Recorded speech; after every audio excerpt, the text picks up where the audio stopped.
जो first respondents होते हैं वो बताते हैं कुछ 4 लड़के कि जी पहले हमें आवाज़ें आई बच्चे के चीखने की, और उसके बाद फिर हमने एल्डर्स को बुलाया तो जाके देखा तो वहाँ पे डेड बॉडी पड़ी। तो ब्लंट इंजरीज भी होती हैं हेड के ऊपर, और फिर उसका जो पेट है वो किसी बड़े शार्प एज वेपन के साथ काट के तमाम उसकी आंतें जो हैं वो बाहर आई होती हैं। ज़्यादा वहाँ जाके मैंने पहले उसको डंडे शंडे मारे हैं, और जब वो अधमुआ हो गया तो फिर मैंने छुरी से उसका पेट चाक कर दिया। एक दादा ने अपने 9 साला पोते को बड़ी बेरहमी से कत्ल कर दिया। इंसान जो है ना वो ये सोचने पर मजबूर है कि हमारा मुआशरा किस तरफ जा रहा है, और ऐसे वाकयात जो यकीन करें कि हम सब के लिए लम्हा फिक्र हैं कि दादा जो होता है उसको अपनी औलाद से भी ज्यादा उस औलाद की औलाद प्यारी होती है, लेकिन यहां पर तो मामला ही बिल्कुल उलट था। बहरहाल इस हवाले से हम बात करेंगे सीपीओ गुजरांवाला गयास साहब से। इन्होंने इनकी निगरानी में इस केस को बड़े ही स्मार्टली जो है वो हैंडल किया गया और असल बंदे तक पहुंचा, क्योंकि ये दादाजी ने बड़े एक माहौल क्रिएट किया था, लेकिन उस सारे मामलात को गलत पैराए पे जाने से पहले ही गुजरांवाला पुलिस ने इस केस को हल कर लिया। अस्सलाम वालेकुम गयास साहब, कैसे हैं? इस केस के हवाले से बताइए, सगा दादा ही अपने पोते का कातिल निकला। बस ये एक इंतहाई अफसोसनाक अनफॉर्चुनेट इंसिडेंट था। ये 6 जुलाई को हमें कॉल मौसूल होती है तकरीबन मगरिब से इशा के दरमियान में कि जी एक डेड बॉडी बच्चे की पड़ी हुई है वीराने में। इलाका थाना पुलिस स्टेशन वांडू बनता है, कॉलर सेज कॉलर गाँव का नाम है। वहाँ पे कोई 50-60 घर हैं और एक स्कूल की दीवार के साथ बैक साइड के ऊपर लाश पड़ी हुई है। जो फर्स्ट रिस्पॉन्डेंट्स होते हैं वो बताते हैं कुछ 4 लड़के कि जी पहले हमें आवाज़ें आई बच्चे के चीखने की, और उसके बाद फिर हमने एल्डर्स को बुलाया तो जाके देखा तो वहाँ पे डेड बॉडी पड़ी। डीएसपी हमारा कामों की एसएचओ वांडू और उसके बाद एसपी सदर जो है वो रिस्पॉन्ड करते हैं।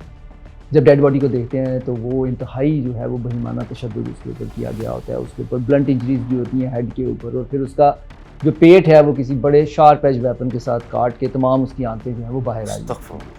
मतलब इस तरह के हीनस क्राइम सीन को देखकर जो है वो ज़ाहिर है इलाके में खौफ व हरास सा फैल जाता है। छोटे गांव में तो आपको पता है बात बहुत जल्दी फैलती है।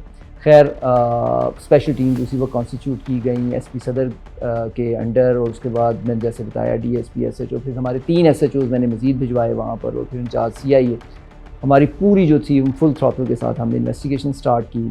और 10 बजे के करीब जो है वो हमने अपनी इन्वेस्टिगेशन स्टार्ट कर दी। हमने गवाहों के बयानात लिए और जो चश्मदीद गवाह थे, फिर उसका रूट चेक किया गया। उसका दादा जो था वो हमें फ़र्स्ट रिस्पॉन्डर के तौर पे मिला फैमिली की तरफ से। उसने कहा जी कि बड़ा जुल्म हो गया है, मैं तो नमाज़ पढ़ के बाहर निकला हूँ तो मुझे पता चला है कि वो लोग कह रहे हैं कि जी उधर आके देखें तो डेड बॉडी पड़ी हुई है, और उसी ने हमें डेड बॉडी हवाले की, और उसी ने फिर कहा जी फटाफट हमारी FIR दें। वही दादा उसने FIR भी करवाई, और उसके बाद उसने इंटरव्यू की 2-3 लोगों को जो लोकल सहाफ़ी होते हैं उनको दिए कि जी बड़ा जुल्म हो गया है, हम बड़ा सस्पेक्ट कर रहे हैं, बड़ा कोई इशू है। हमने जब शुरू की इन्वेस्टिगेशन और बयानात लेने शुरू किए, दादा का भी बयानात आ गए बकौल उसके कि मैंने बच्चों को 2 बच्चे वहाँ से भिजवाए थे पैसे दे के चीज़ देने के लिए, और एक वापस आ गया, दूसरा वापस नहीं आया। हमने रूट चेक करना शुरू किया। लकीली तकरीबन 2 बजे के करीब रात को हमें एक घर ऐसा मिल गया जिसके ऊपर नाइट विजन कैमरा प्राइवेटली लगा हुआ था। हमने उनको इन्वॉल्व किया, और उसकी फुटेजेस जब हमने की तो वो लकीली जिस तरह मजलूम को इंसाफ मिलना था उसमें वो दादा ही बच्चे के साथ जाता हुआ नजर आ रहा। तो ये जब ये इंसिडेंट हुआ तो रात के टाइम में नहीं वो हमने जो फुटेज देखी वो रात के टाइम की थी ना, क्योंकि ये मगरिब से बिल्कुल कुछ टाइम पहले उसने जो है वो किया हुआ था। आमतौर पर ये होता है कि कैमरों की रेजोल्यूशन थोड़ी होती है प्राइवेट की, हमारे तो सेफ सिटी के जो है वो तो बड़े हाई रेजोल्यूशन के कैमराज हैं, लेकिन ये है कि ये क्योंकि उस इलाके को कवर ही नहीं करता, एक दूर दराज का गाँव है बाउंड्री एरिया के ऊपर, तो वो नाइट विजन कैमरा लगा हुआ था, उसमें ही नज़र आ गया। उसके बाद फिर हमने इसको दोबारा सोचा। अब देखें जो मुद्दई मुकदमा हो उसी को सामने तफ्तीश करना, और वो भी बच्चे का दादा, ये बड़ा डिफ़िकल्ट एक पुलिस के लिए होता है। इंटेरोगेशन स्टार्ट की तो शुरू में तो वो उसी तरह नहायत शातिर आदमी था ना माना, लेकिन घंटे डेढ़ के बाद जब हमने उसको सारी चीज़ें बतानी शुरू की और ये भी बताया कि हमारे पास और भी एविडेंस अवेलेबल है इस वक्त, तो ये ब्रेक हो गया। सुबह 4 बजे के करीब उसने बताया कि जी ये मैंने कानूनी हरकत की है, और इसकी रीज़न जो हम सोच भी नहीं सकते थे। उसने ये बताई कि जी मैंने 3 से 4 पार्टीज़ के जो है वो पैसे देने हैं काफ़ी ज़्यादा, और मैं अब मकरूज़ हो चुका था, तो मैंने सोचा कि क्यों ना मैं इस बच्चे को कत्ल कर दूं इस बेईमाना तरीके से। एक प्रेशर, एक खौफ और राज और एक हाई क्रिएट हो जाए मीडिया की, और उसके बाद फिर मैं जिस को इशारा करूँगा वो आता जाएगा, और मैं कहूँगा कि जी चूँकि मैंने इनके पैसे देने थे चुनांचे इन्होंने ये हरकत कर दी है मुझसे बदला लेने के लिए, तो मेरे पैसे भी बच जाएंगे, बल्कि मज़ीद मेरा इजाफा भी हो जाएगा पैसों में।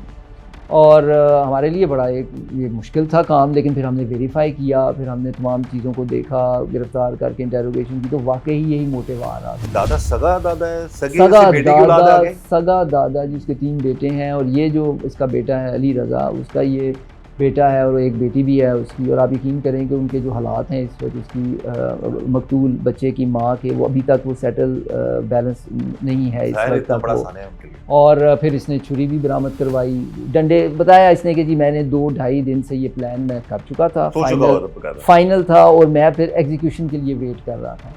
और फिर वो अपने मुंह से बोल के क्या बताया कि कैसे डंडे मारे, क्या वो मैं आपको बताता हूँ। कहते जी मैंने प्लान बना लिया हुआ था कि मैंने करना क्या है, तो लेकिन मुझे टाइम नहीं मिल रहा था कि मैंने किस वक्त करना है। तो उस वक्त बच्चा खुद ही मेरे पास आ गया कि मुझे कोई चीज़ लेकर दें। पहले तो ये मुझे बताता ना कि 2 बच्चे गए, हालांकि वो एक ही बच्चे को लेकर गया था। और वो कहता है जी कि मैं उसी प्लानिंग में मैं निकला हूँ, और मैंने उसको टॉफ़ियाँ, क्योंकि वो बच्चे की लाश के साथ टॉफ़ीज़ भी पड़ी हुई।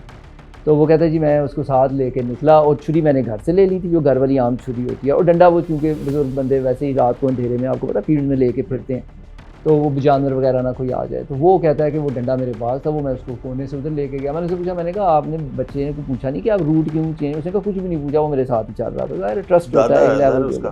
कहता वहाँ जाके मैंने पहले उसको डंडे शंडे मारे हैं, और जब वो अजमुआ हो गया तो फिर मैंने छुरी से उसका पेट चाक कर दिया।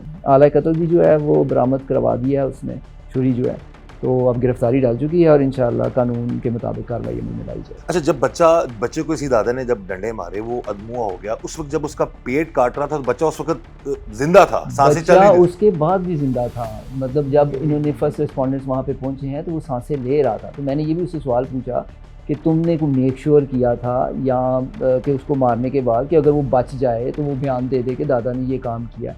तो वो कहता है नहीं, मेरी तरफ से वो तकरीबन एंड ही था, और मैं उसके बाद मैंने चूँकि नमाज भी पढ़नी थी तो मैं वो मार के तो मस्जिद चला गया। इतना मुतमईन शख्स, इतना कि अपने ये खून को मारा, फिर मस्जिद गया, नमाज पढ़ी, नमाज के दौरान उसको लोगों ने आके बताया कि ये पीछे सान्या हो गया, खुद गया, खुद डेड बॉडी उठाई, खुद हमारे वाले की, खुद मुदई बना।